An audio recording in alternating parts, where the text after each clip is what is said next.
Maurice Gourdeau-Montagne, la présence de Donald Trump pour la résurrection de Notre-Dame de Paris avait-elle un poids politique très important pour les intérêts de la politique étrangère française? Je sais qu'un certain nombre d'observateurs ont critiqué cette présence. Je pense au contraire que la présence du président élu des États-Unis, qui va être au centre de la vie internationale pour les 4 années qui viennent, parce que les États-Unis restent la puissance majeure dans le monde, à tous égards, sur le plan militaire, sur le plan technologique, sur le plan financier, sur le plan juridique, sur le plan monétaire. Avoir le président des États-Unis un jour où la France, après 5 ans d'efforts, rouvre Notre-Dame, cette présence consacre la centralité de la France, au moins pour cet événement. Et le monde entier regarde Trump et regarde Notre-Dame de Paris. Donc, je pense que pour nous, c'est une bonne chose. Alors, quel est l'impact diplomatique? Ça, c'est plus difficile à mesurer. Mais néanmoins, la présence du président élu Trump à Paris a permis une réunion avec Volodymyr Zelensky à l'Élysée, sous les auspices de la France. Donc nous jouons notre rôle d'honnête courtier proche des États-Unis. Il n'est pas sorti grand-chose de public de cet entretien. Ce qui est intéressant, c'est que Zelensky l'a qualifié de fructueux, de constructif et utile. Très bien. Il reste néanmoins que Donald Trump, en repartant, a fait une déclaration dans laquelle il dit qu'il faut mettre fin à cette guerre qui a coûté tant d'hommes, qui a coûté la vie de tant d'hommes des deux côtés du front. Mais il n'offre aucune solution.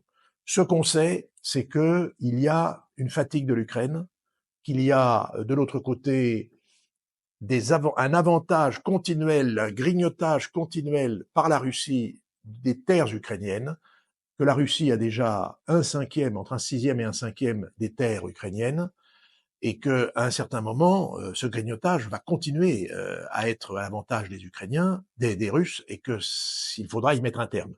Alors, il y a un élément très important qui s'est produit c'est à la fin du mois de novembre, qui est le tir d'un missile russe d'un type nouveau, un missile subsonique, un missile qu'on appelle Oreshnik.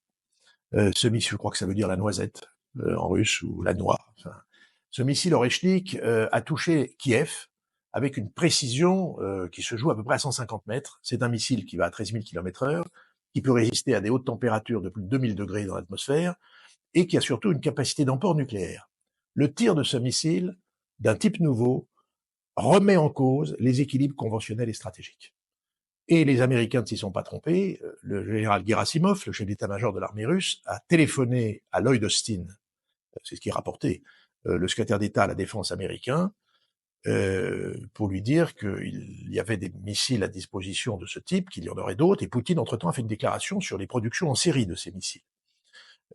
Ce que j'observe, et avec un certain nombre d'autres observateurs, c'est qu'il n'y a eu aucun tir de missiles attaque MS, de missiles américains livrés à l'Ukraine, qui ait été qui ait été effectué depuis le territoire ukrainien dans la profondeur du territoire russe. On sait que les missiles attaque MS vont jusqu'à 300 km. Il n'y a eu aucun tir depuis le tir du missile Oreshnik. Est-ce que c'est une coïncidence? Est-ce qu'il y a un rapport de cause à effet? L'histoire le dira. Ce qui est certain, c'est qu'on est entré dans une nouvelle phase. Trump va prendre ses fonctions. Il a envoyé, et ça a été rapporté à plusieurs reprises, un général d'un certain âge, le général Kellogg, un général de très haut niveau, qu'il a rappelé et qu'il a chargé d'une mission sur la paix en Ukraine. Ce général Kellogg a été en Ukraine. Apparemment, il n'a pas encore vu les Russes. L'idée serait de geler le front sur la ligne de front, de créer un corridor surveillé par des alliés de l'Ukraine, c'est-à-dire qui pourraient être, dit-on, des Français ou des Britanniques, puissance nucléaire. Londres a démenti. Paris a mollement démenti, pour ce qu'on en sait. Certainement, des réflexions sont en cours très intenses sur ce qu'on pourrait faire. Et par ailleurs, il y aurait une zone de non-survol pour permettre de surveiller, les velléités éventuelles des Russes. Tout ceci est à l'état de projet, en filigrane, rien n'est encore établi. Ce qui est certain, c'est qu'on travaille à une solution de paix. Après ça, il y aurait des négociations un jour sur la paix. Et la question qui reste au centre, posée par les Russes, mise sur la table, c'est la neutralisation de l'Ukraine, la démilitarisation de l'Ukraine. Quand ils vont plus loin, ils disent la dénazification de l'Ukraine. Je ne rentre pas dans ce débat.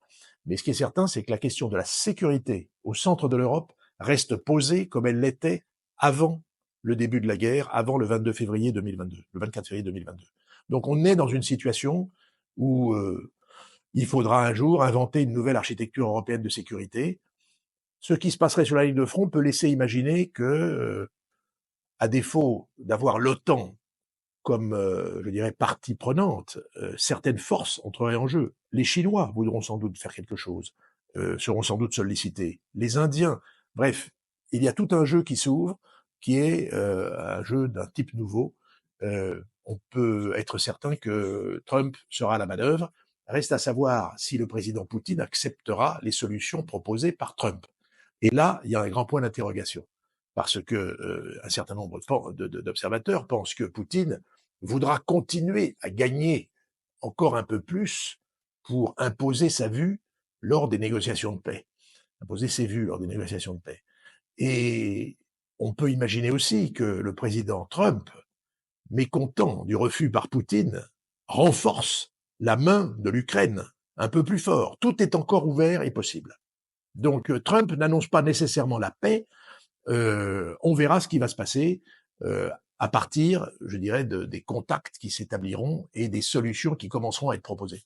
Mais manifestement, quand même, les premiers éléments éventuels d'un cessez-le-feu sont en place.